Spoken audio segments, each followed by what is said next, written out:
जय हिंद दोस्तों। आज हम देखेंगे कुछ जीएस के क्वेश्चन।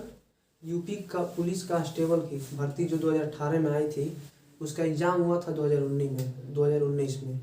तो ये जो हम एग्जाम आपको क्वेश्चन कराने जा रहे हैं, ये आया था 28 जनवरी और 2019 में हुआ था इसका एग्ज़ाम। और ये सेकेंड पाली का एग्ज़ाम का ये सारे क्वेश्चंस हैं जो आपको हम कराएंगे।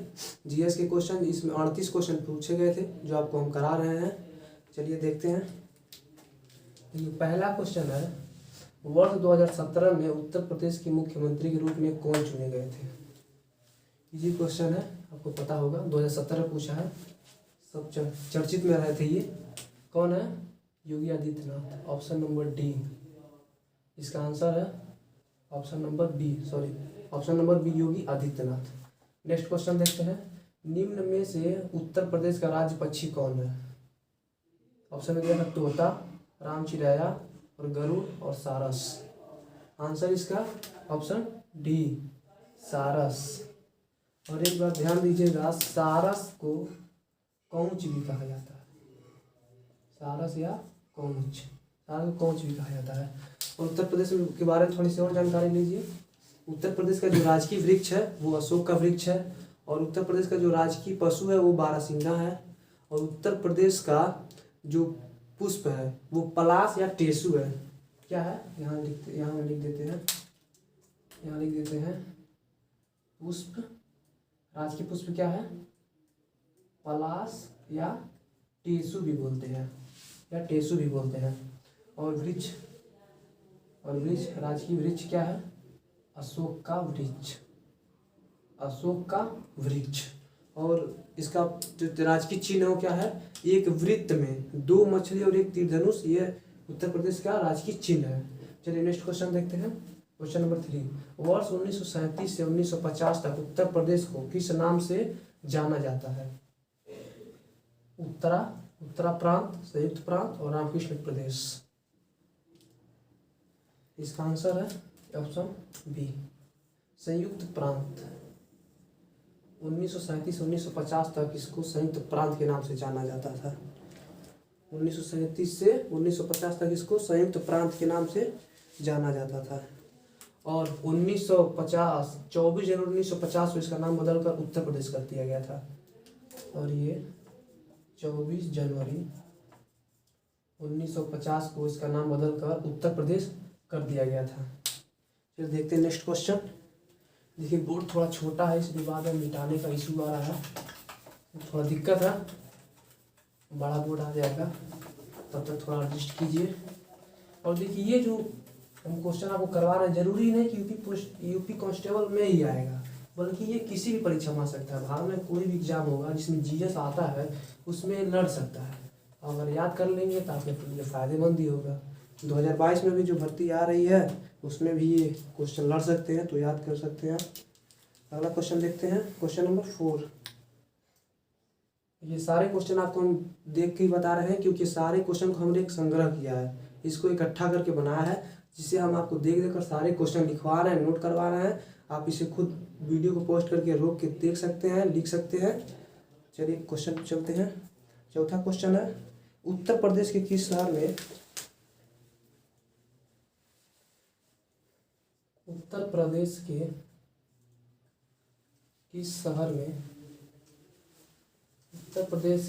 शहर में भगवान शिव के सम्मान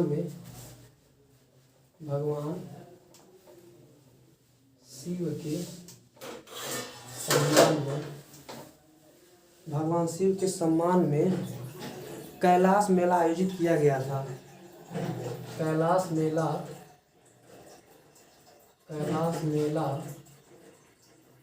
आयोजित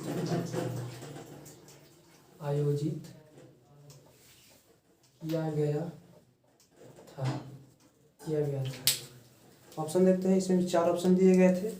जैसा एग्जाम पेपर में आया था मैं आपको सेम वैसे ही बताऊंगा, जैसे एग्जाम में छपा था सेम वैसे बताऊंगा। कोशिश करूंगा कि आपको याद हो जाए।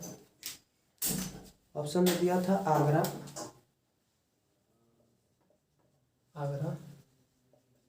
कानपुर,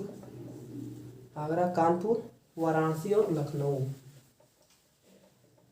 वाराणसी और लखनऊ, वाराणसी और लखनऊ, वाराणसी और लखनऊ, आगरा, कानपुर, वाराणसी और लखनऊ। इसका आंसर था दोस्तों Agra. Option number A, Agra इसका आंसर था। चलते नेक्स्ट क्वेश्चन पे, जल्दी जल्दी करेंगे वरना वीडियो लंबा आ जाएगा। क्वेश्चन नंबर 5 पे चलते हैं। क्वेश्चन नंबर 5 क्या है? उत्तर प्रदेश में सबसे लंबी नहर कौन सी है? उत्तर प्रदेश में, ये हम शॉर्ट में लिख रहे हैं, आप समझ जाइएगा। उत्तर प्रदेश में सबसे लंबी नहर, सबसे लंबी नहर कौन सी है? कौन सी है? सबकी तरफ से भी 4 ऑप्शंस थे, ए, बी, सी, टी। पहला ऑप्शन क्या था? आगरा नहर, आगरा नहर। दूसरा ऑप्शन क्या था? ऊपरी गंगा नहर, ऊपरी गंगा नहर, ऊपरी गंगा नहर। और चौथा था निचली गंगा नहर, निचली गंगा नहर। और तीसरा था ये शारदा नहर, शारदा नहर। नगर लिख रहा है, हमारा दिमाग खराब हो गया है। शारदा नहर, अरे यार क्या हो रहा है? शारदा नहर, शारदा नहर। इसका आंसर देखिए दोस्तों, पूछ रहा है उत्तर प्रदेश में सबसे लंबी नहर कौन सी है? आगरा नहर, ऊपरी गंगा नहर, निचली गंगा नहर, शारदा नहर। इसका आंसर था शारदा नहर, ऑप्शन नंबर बी। इसका answer option number B, Sharda नहर उत्तर प्रदेश में सबसे लंबी नहर है। और इसका जो निर्माण हुआ, इसका जो निर्माण हुआ था वो 1920 से 1928 के मध्य हुआ था। इसका जो ध्यान देते हैं, इस शारदा नहर का जो निर्माण है वह 1920 से 1928 के बीच हुआ था। 1920 से 1928 के बीच हुआ था। देखते हैं next question, question number 6। Question number 6 क्या है? उत्तराखंड किस वर्ष अस्तित्व में आया था?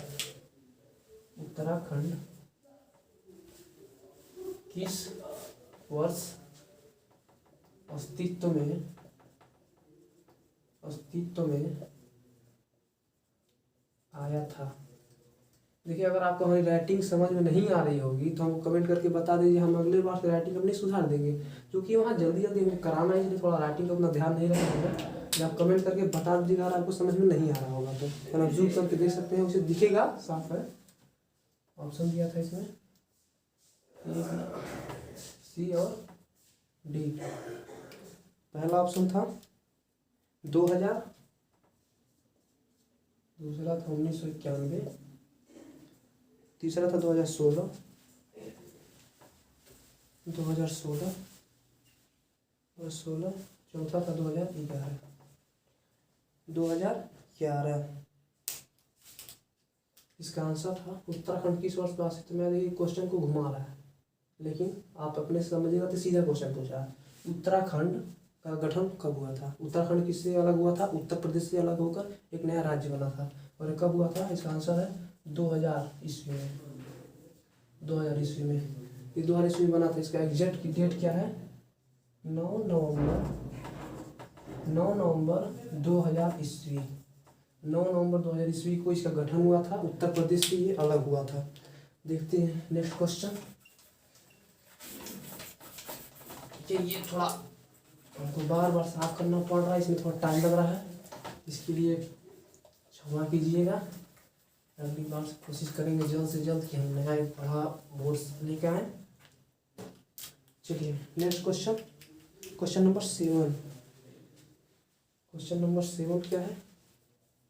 1930 में सीवी रमन ने 1930 में सीवी रमन ने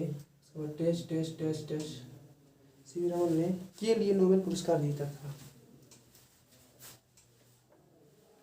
के लिए नोबेल पुरस्कार नोबेल पुरस्कार जीता था। 4 ऑप्शन थे, ए, बी, सी और डी। 4 ऑप्शंस क्या थे? साहित्य,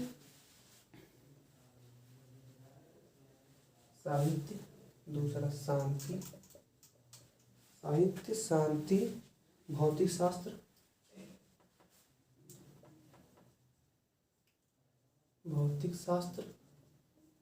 और चौथा है अर्थशास्त्र।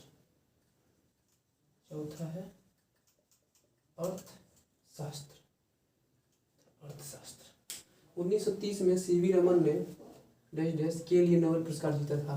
साहित्य के क्षेत्र में, भौतिक शास्त्र के क्षेत्र में, शांति के क्षेत्र में या अर्थशास्त्र के क्षेत्र में।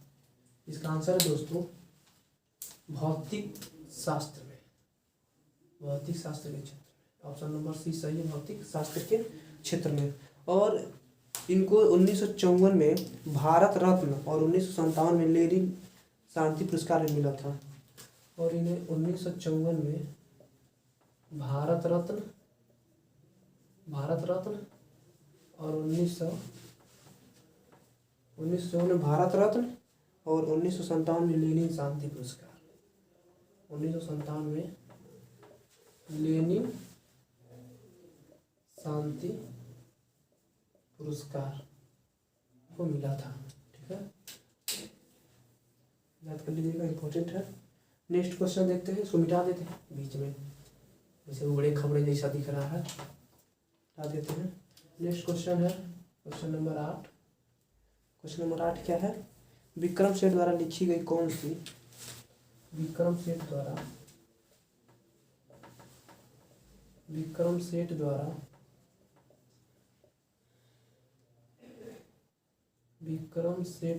लिखी गई कौन सी किताब एक किताब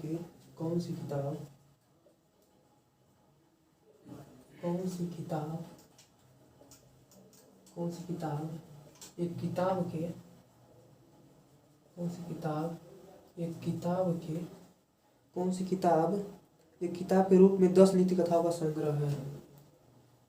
किताब के रूप में 10 नीति कथाओं का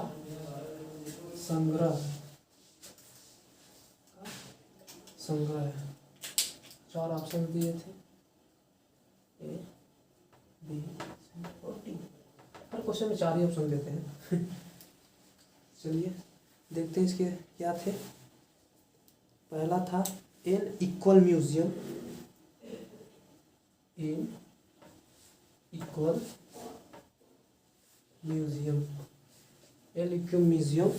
और दूसरा था बिस्टली टेल्स,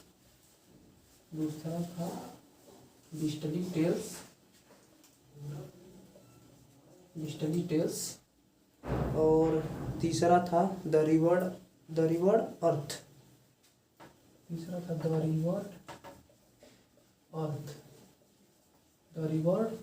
और चौथा था summer रिक्वीम।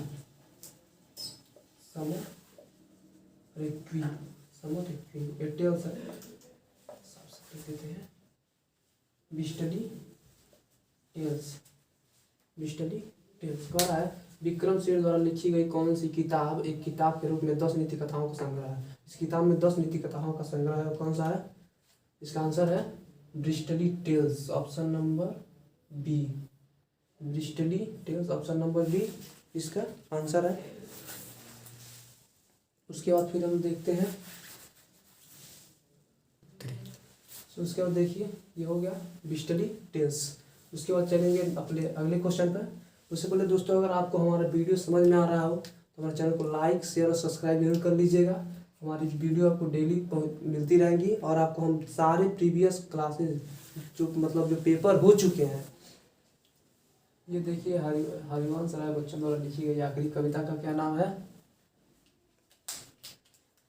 1 November 1984। Option number A 1 नवंबर 1984। और दोस्तों इसका मतलब ये है कि कोई डेट नहीं है ये, बल्कि इसकी इनकी कविता का नाम है 1 नवंबर 1984। और ये कविता इन्होंने लिखा था जब 1984 में इंदिरा गांधी की हत्या हो गई थी, तो उनके आधार पर इन्होंने कविता लिखी थी। अगला क्वेश्चन देखते हैं 10वां। रक्त समूह प्रणाली की खोज डैश डैश ने की थी।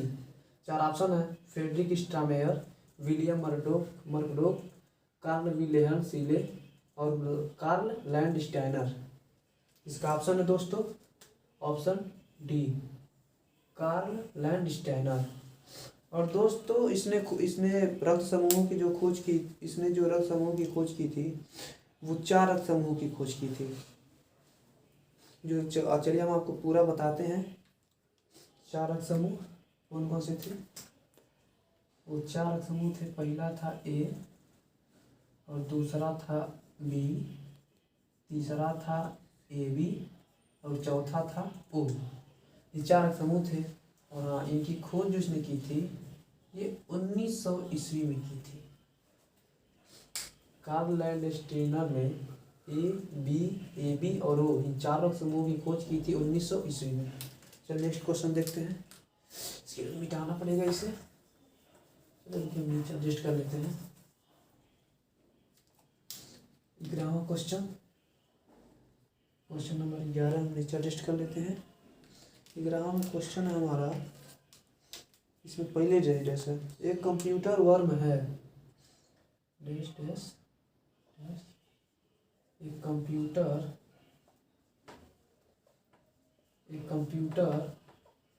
वर्म है, एक कंप्यूटर वर्म है जो औद्योगिक नियंत्रण प्रणाली, जो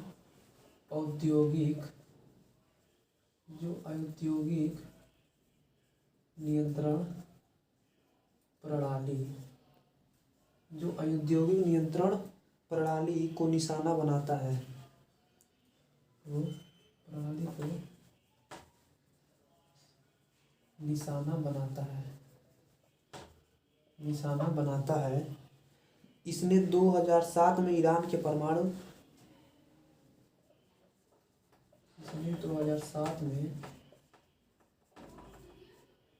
के परमाणु ईरान के परमाणु कार्यक्रम पर आक्रमण किया था। ईरान के परमाणु कार्यक्रम पर आक्रमण किया था। ऑप्शन था कॉन्फ़िगर, ऑप्शन ए था configure, option A, option B, option D और ऑप्शन सी। ऑप्शन ए था कॉन्फ़िगर।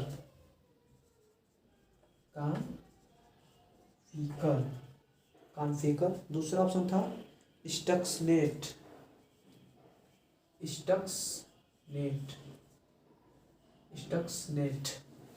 और चौथा था सेंसर। और तीसरा ऑप्शन था ज्यूस। तीसरा ऑप्शन था ज्यूस। क्वेश्चन पूछ रहा है खालिस्तान। एक कंप्यूटर वर्म है जो औद्योगिक नियंत्रण प्रणाली को निशाना बनाता है। इसने 2007 में ईरान के परमाणु कार्यक्रम पर आक्रमण किया था। किसने किया था? जो एक कंप्यूटर वर्म है। इसका ऑप्शन है ऑप्शन बी स्टक्सनेट ने। कौन? स्टक्सनेट ने। चलिए नेक्स्ट क्वेश्चन देखते हैं। Question number 12। इसको साफ करना पड़ेगा, ये बार का मिनट हो गया यार। चलिए हम देखते हैं और हम आपको सारे क्वेश्चन कराएंगे और आपके लिए अच्छा रहेगा अगर आप सारे क्वेश्चन नोट कर लें, क्योंकि ये हो सकता है कि 2022 के यूपी पुलिस कांस्टेबल की परीक्षा में पूछा जा सकता है। इसलिए अगर याद रखेंगे तो आपके लिए फायदेमंद साबित हो सकता है। 12वां क्वेश्चन देखते हैं। तमिलनाडु और श्रीलंका के मन्नार जिले के बीच तमिलनाडु और श्रीलंका के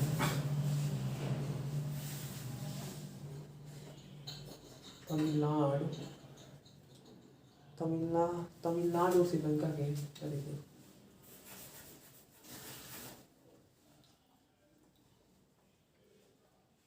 तमिलनाडु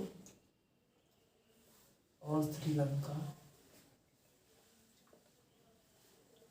तमिलनाडु और श्रीलंका के मन्नार के जिले के बीच में, मन्नार के जिले के बीच में मौजूद जलसंधि को कहा जाता है। बीच में मौजूद जलसंधि को जलसंधि को कहा जाता है। कहा जाता है। ऑप्शन दिया है वैसे ही ए बी सी। ऑप्शन इसलिए बता रहे हैं ताकि आपको अच्छी तरीके से याद रहे सभी क्वेश्चंस। आंसर है इसका मलक्का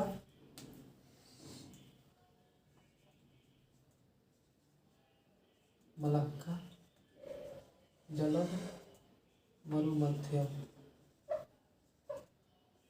मलक्का जलद मरुमध्यम।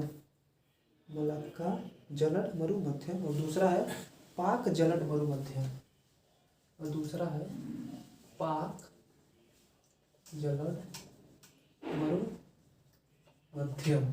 पाक जलद मरुमध्यम। और तीसरा है सूडा जलद मरुमध्यम। जलद मरुमध्यम समझ जाइएगा। और ये मलिकू कुंड,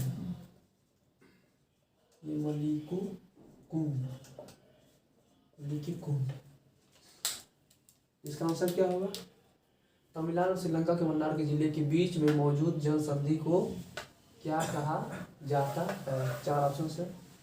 इसका आंसर है दोस्तों ऑप्शन बी, पाक जलद मरुमध्यम। पाक जलद मरुमध्यम। इस संधि का नाम है पाक जलद मरुमध्यम। और इसकी जो ये चौड़ाई है दोस्तों 53 से 82 किलोमीटर है। इस जो पाक 53 से बहुत। चलिए देखते हैं आगे। इस जलन मरुमध्यम की जो चौड़ाई है, इसकी जो चौड़ाई है वो लगभग चौड़ाई है वो लगभग 53 किलोमीटर से 82 किलोमीटर के आसपास है। 53 से 82 किलोमीटर के आसपास है। और इसका जो नाम रखा गया था, इस जल संधि का जो नाम रखा गया था पाक जलद मरुमध्यम संधि, ये रॉबर्ट पाक के नाम पर पड़ा था। रॉबर्ट पाक के नाम पर पड़ा था। ये रॉबर्ट पाक के नाम पर पड़ा था। और रॉबर्ट पाक ये ब्रिटिश साम्राज्य के समय वो मद्रास का प्रेसिडेंसी के गवर्नर थे। ये ब्रिटिश साम्राज्य के दौरान मद्रास प्रेसिडेंसी के गवर्नर थे। ठीक है, चलिए अगला क्वेश्चन देखते हैं। क्वेश्चन नंबर, इसको पहले साफ कर देते हैं।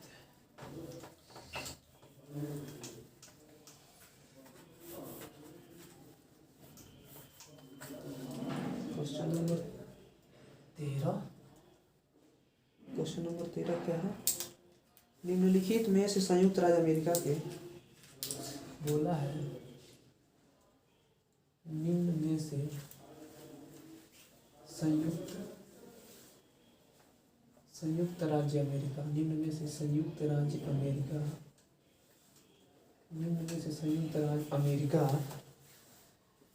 अमेरिका के किस राज्य की सीमा के किस राज्य की सीमा किस राज्य की सीमा किस राज्य की सीमा संयुक्त राज्य के किसी अन्य राज्य की सीमा से संयुक्त राज्य के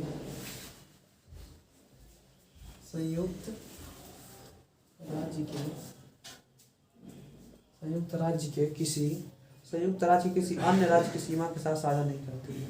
संयुक्त राज्य के किसी अन्य राज्य के साथ सीमा साझा नहीं करती। साझा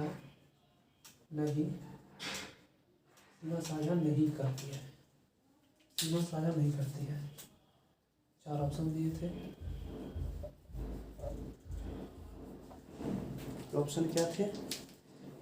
पहला था फ्लोरिडा,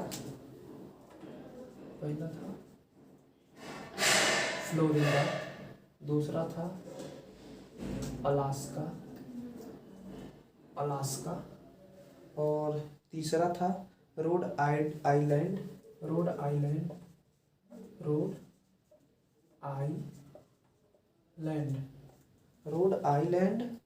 और चौथा था मैरीलैंड।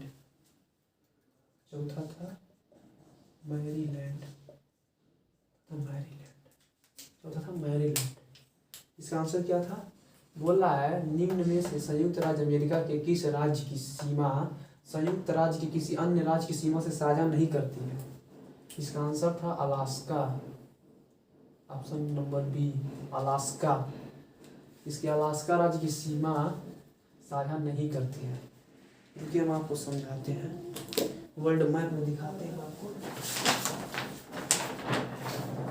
देखिए ये वर्ल्ड मैप है, आपको दिखाते हैं। ये देखिए ये वर्ल्ड मैप है। ये क्या है? ये संयुक्त राज्य अमेरिका है। ये जो भूरे कलर का आपको दिख रहा है ये संयुक्त राज्य अमेरिका है और ये जो हरे रंग का दिख रहा है ये कनाडा है। और देखिए ये अलास्का देखिए यहाँ है। अलास्का इसी का एक भाग है और अलास्का जो है क्षेत्रफल की दृष्टि से संयुक्त राज्य अमेरिका का सबसे बड़ा राज्य है। और देख सकते हैं बोला है कि सीमा साझा करती है या नहीं, मतलब कौन सी सीमा साझा नहीं करती है। तो ये देखिए ये रहा संयुक्त राज्य अमेरिका, ये भूरे कलर का दिख रहा है और ये बीच में क्या है? कनाडा है। उसके तीनों चारों तरफ ये सब पानी भरा हुआ है। बीच में कहीं सीमा लग रहा है? सटा हुआ है नहीं है ना। तो ये देखिए अलग है, ये अलग है। इसको काम खत्म हो गया, फेंक देते हैं। जाओ तुम लोग अगला क्वेश्चन देखते हैं हम लोग। क्वेश्चन नंबर 13 हो गया। क्वेश्चन नंबर 14 देखते हैं। क्वेश्चन नंबर 14 क्या है? दुनिया की तीसरा सबसे अधिक जनसंख्या वाला देश कौन सा है? दुनिया का तीसरा सबसे अधिक जनसंख्या वाला राज्य। तीसरा अधिक जनसंख्या वाला दुनिया का तीसरा सबसे अधिक जनसंख्या वाला देश कौन सा है?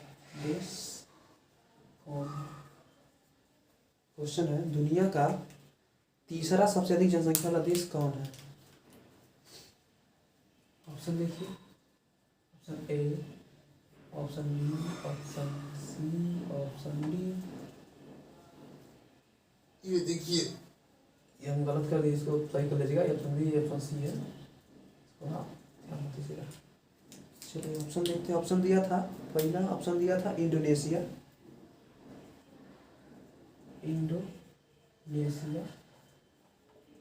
पहला ऑप्शन दिया है इंडोनेशिया, दूसरा ब्राजील,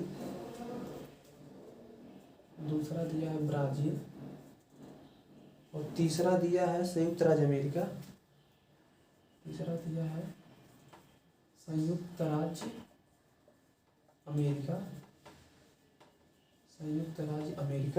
तीसरा है और चौथा है यूनाइटेड किंगडम।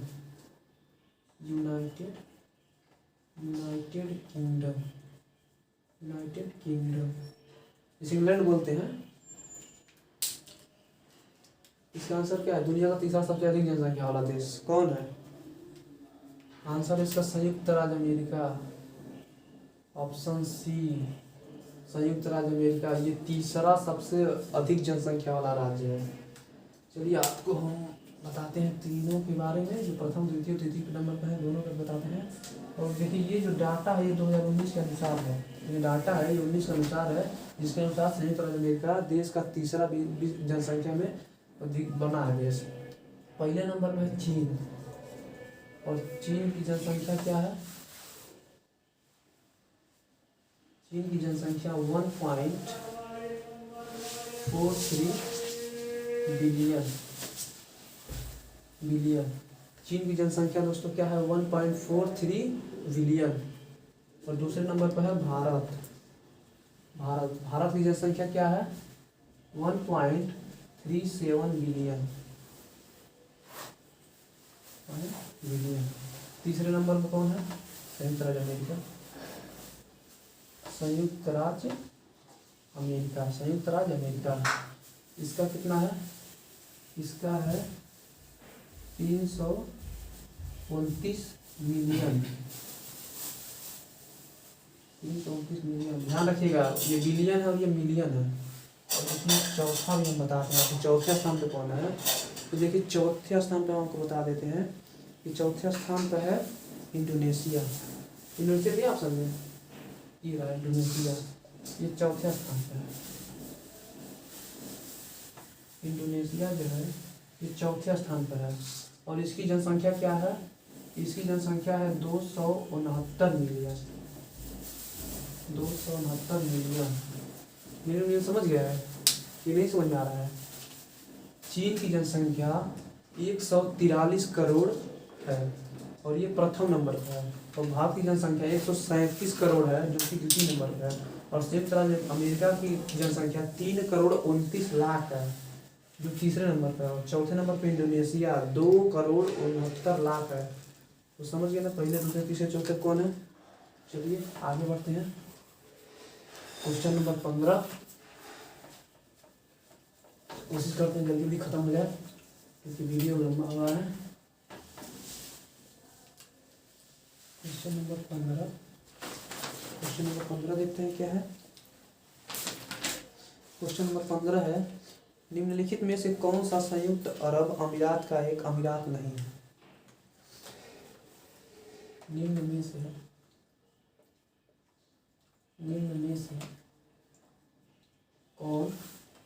से कौन सा संयुक्त अरब अमीरात, कौन सा संयुक्त अरब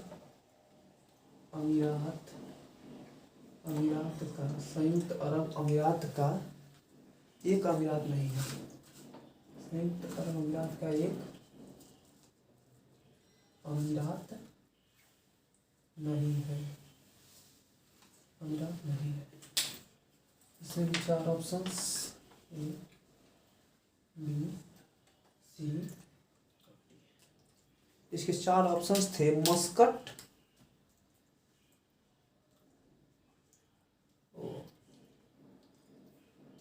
इसके 4 ऑप्शन है मस्कट, दुबई,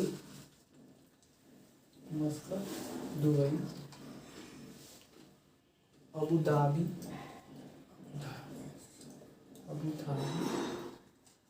धाबी और शारजहां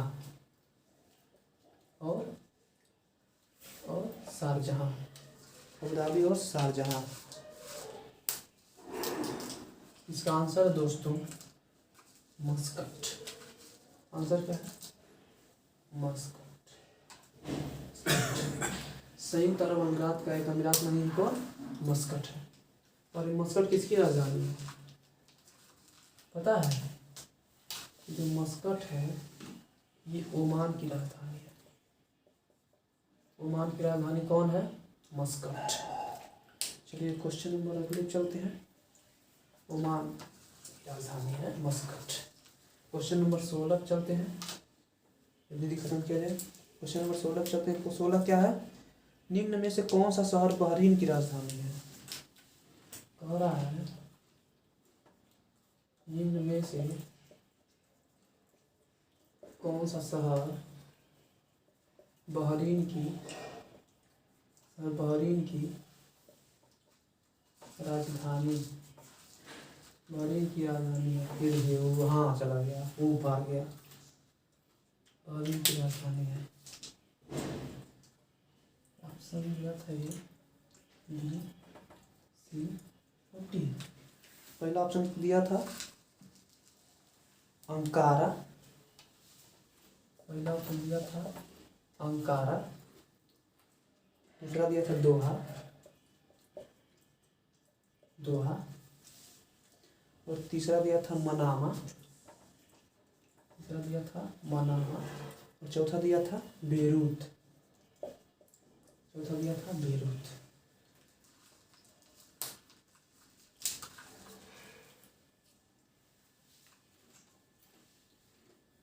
क्वेश्चन पढ़ लीजिए। निम्न में से कौन सा शहर बहरीन की राजधानी है? कौन सा है? ध्यान देखिए, मनामा। आंसर क्या है? मनामा जो है बहरीन की राजधानी है। ठीक है। अंकारा की राजधानी क्या है? तुर्की। अंकारा की राजधानी क्या है? तुर्की। और दोहा की राजधानी क्या है? कतर। अरे सही है। अंकारा किसकी है? तुर्की की। दोहा कतर का। अंकारा तुर्की की, दोहा कतर का, और बेरूत लेबनान का। और बेरूत लेबनान का राजधानी है। और कतर की राजधानी दोहा, तुर्की की राजधानी अंकारा, और बहरीन की राजधानी मनामा है। नेक्स्ट क्वेश्चन देखते हैं, क्वेश्चन नंबर 17। किसका फोन आ रहा है जी? बोल दीजिए, है बार बार करेंगे। पहली महिला लोकसभा अध्यक्ष थी। डेस डेस डेस पहली महिला लोकसभा अध्यक्ष। पहली महिला लोकसभा अध्यक्ष, पहली महिला लोकसभा अध्यक्ष थी। पहली महिला लोकसभा अध्यक्ष थी। Option A, option B, option D. पहली महिला लोकसभा अध्यक्ष ऑप्शन दिया था सुषमा स्वराज, सुषमा स्वराज, सुषमा स्वराज, मीरा कुमार,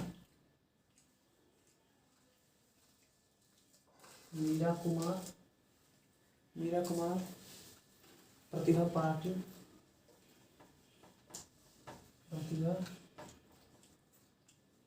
प्रतिभा पाटिल और सुमित्रा महाजन।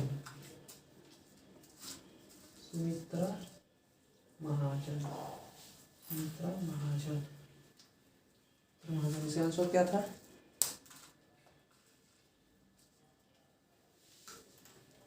आंसर क्या था? पहली महिला लोकसभा अध्यक्ष कौन थी? Meera Kumar. Option number B, Meera Kumar लिखा था। हमको पता नहीं उनका नाम कुमार है कि कुमारी ही लिखती थी, तो वो जानेंगी, लेकिन पेपर में से दिया था मीरा कुमार। ये महिला है मीरा कुमार, ये भारत की पहली महिला लोकसभाध्यक्ष थी। ये पहली महिला लोकसभा अध्यक्ष थी। ठीक है। और वर्तमान में कौन है? वर्तमान में पता है कौन है? यहाँ लिखते हैं। वर्तमान में लोकसभा अध्यक्ष कौन है? ओम बिड़ला। कौन है? ओम बिड़ला। ओम बिड़ला है लोकसभा अध्यक्ष वर्तमान में, याद रखिएगा, पूछ सकता है। चलते हैं नेक्स्ट क्वेश्चन पे। बस खत्म नहीं होने वाला है, वीडियो काफ़ी लंबा हो रहा है, इसलिए पूरा नहीं बताएंगे, इसको हम 2 पार्ट में डिवाइड करेंगे, क्योंकि 38 क्वेश्चन है। क्वेश्चन को बोर्ड भी छोटा है, बताते टाइम लग जा रहा है, इसलिए बार बार बताना पड़ रहा है। चलिए देखते हैं कितना क्वेश्चन इसमें करवा दे रहे हैं। 17 हो गया। चलिए 18 क्वेश्चन, क्वेश्चन नंबर 18 क्या है? क्वेश्चन नंबर 18 है स्वतंत्रता संग्राम 1857 का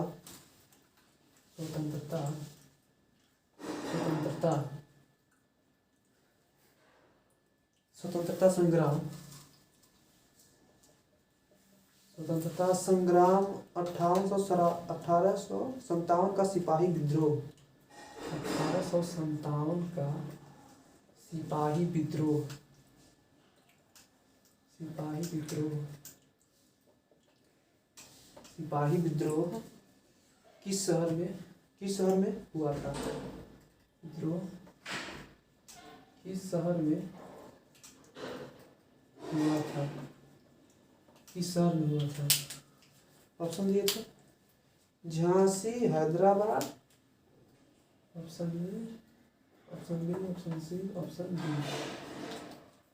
ऑप्शन दिया था झांसी, हैदराबाद, झांसी, हैदराबाद और दिल्ली, मेरठ। दिल्ली था और मेरठ, दिल्ली और मेरठ। सुने होंगे, पढ़े भी होंगे। 1857 की क्रांति, वह कैसी क्रांति थी? वो सिपाहियों द्वारा विद्रोह हुआ था, वो सिपाहियों द्वारा की गई क्रांति थी। 1857 की क्रांति है। किस शहर में हुआ था? इसका आंसर है मेरठ, ऑप्शन नंबर डी। ये हुआ था मेरठ में, याद रखिएगा। नेक्स्ट क्वेश्चन पे देखते हैं। क्वेश्चन नंबर 19, बस खत्म करने वाले हैं। क्वेश्चन नंबर 19 क्या है? पारंपरिक अल्पाहार खांडवी, पारंपरिक क्या है? पारंपरिक है, पारंपरिक अल्पाहार। अल्पाहार मतलब खाने की वस्तु। पारंपरिक अल्पाहार खांडवी किस भारतीय राज्य से? खांडवी, खांडवी किस भारतीय राज्य से? किस भारतीय राज्य से? किस भारतीय राज्य से संबंधित है? से संबंधित है, संबंधित है। चार ऑप्शन बी सी डी। देखो जी, क्या क्या दिया था? गुजरात, कर्नाटक। यार इतना मार्कर है कि मैं कुछ याद आ रहा है। देखो, गुजरात, कर्नाटक, गुजरात, कर्नाटक, गुजरात, कर्नाटक, पश्चिम बंगाल,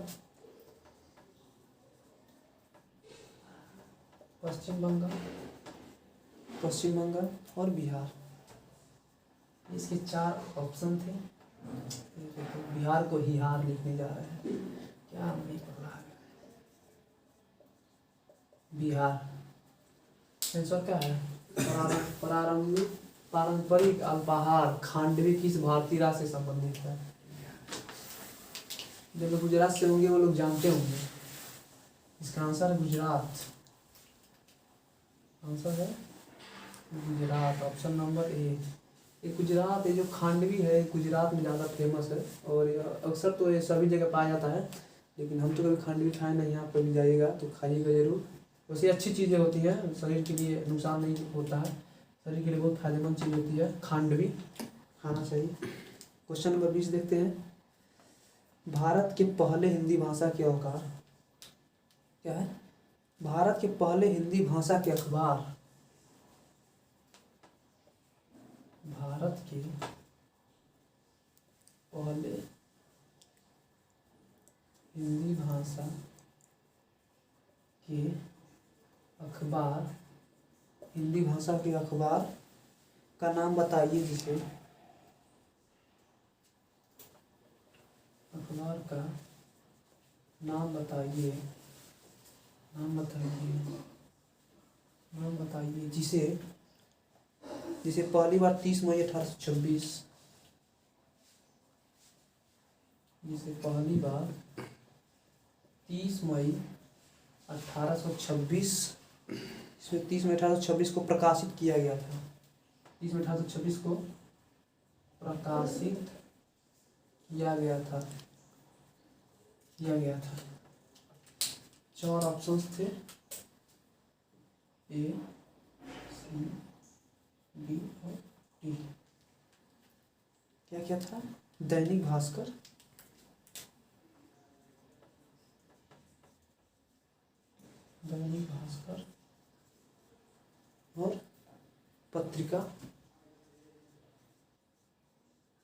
पत्रिका और तीसरा था उतंड मार्तंड। उतंड तर है उदंत उदंत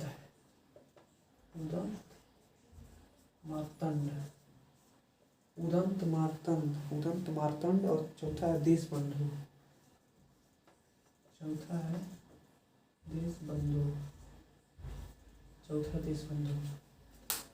भारत के पहले हिंदी भाषा के अखबार का नाम बताइए जिसे पहली बार 30 मई 1826 को प्रकाशित किया गया था। इसका आंसर है ऑप्शन नंबर बी, उतंड मार्तंड। यह कलकत्ता में हुआ था इसका स्थापना। और ये किसके द्वारा हुआ था? हिंदी एक किशोर द्वारा हुआ था, जुगल किशोर द्वारा। कलकत्ता में हुआ था, जुगल किशोर द्वारा ये हुआ था ये पहली बार। चाहे तो आप इसको पोस्ट करके इसको नोट कर सकते हैं। तो चलिए, आज वीडियो ज़्यादा लंबा हो गया है। आज हम 20 क्वेश्चन रख देते हैं। इसका हम एक पार्ट 2 और बना देंगे जिसमें आपको और भी जो 18 क्वेश्चन बचे हैं वो भी हम सब कवर करवा देंगे। और ये ऐसा नहीं कि केवल यूपी के में पूछा जाएगा, भारत का ऐसा कोई भी परीक्षा है, कोई भी परीक्षा होगा उसमें ज़रूर पूछेगा जीएस। और ऐसा नहीं कि केवल यूपी में पूछेगा, किसी में भी आपको क्वेश्चन लड़ सकता है। अगर याद रखेंगे तो आपका फ़ायदा।